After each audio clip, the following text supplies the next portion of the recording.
The currency wars debate continues. The G20 tried to put concerns to bed once and for all over the weekend. Did they succeed? What can we look for? Well, Gerald Celente is a trends forecaster, so he's going to look at his crystal ball. Gerald, let's talk currency wars. You've been writing about these since 2010. So where do you think we are now?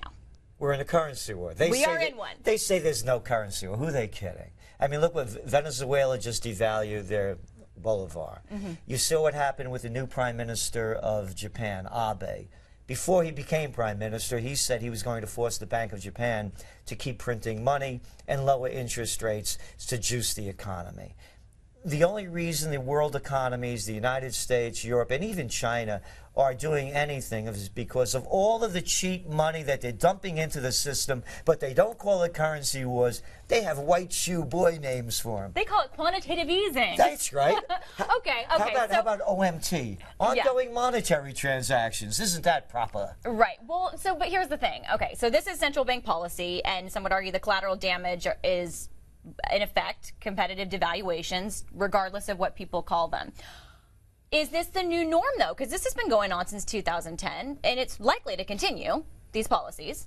I don't see it as that. What I see is a replay of history. Okay. You had the crash of 1929, a Great Depression, currency wars. There were currency wars. Japan, during the 30s, went off the gold standard, lowered their currency. It devalued 60% against the dollar, 40% against the pound sterling. It was a trade war, was next. And then World War. The Panic of '08, a Great Depression. There's a depression going on in Spain, in Portugal, in Greece, and in a lot of America, in Romania, in Bulgaria, in Hungary, in Slovenia, and now currency wars.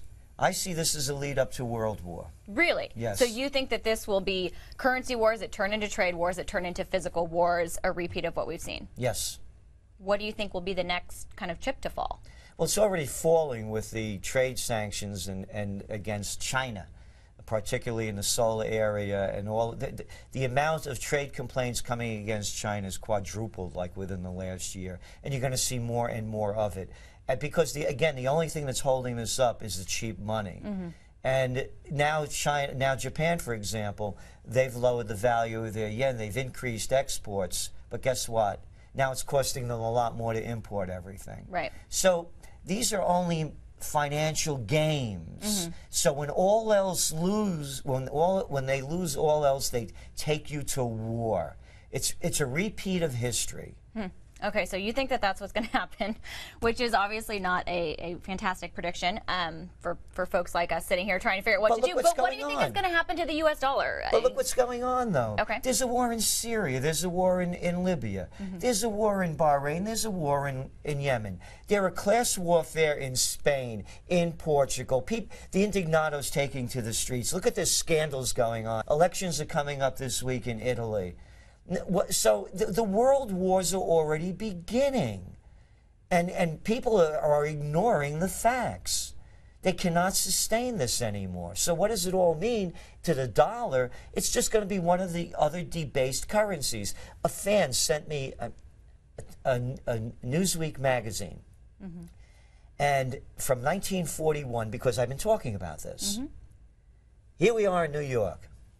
A room at the Waldorf Astoria in 1941, a single, $7. Wow. Yeah, Those were the days. That's how they're debasing the currency. So it doesn't happen with an inflation of a product cost. It happens with a devaluation of the currency. And that's what they're doing to all of it.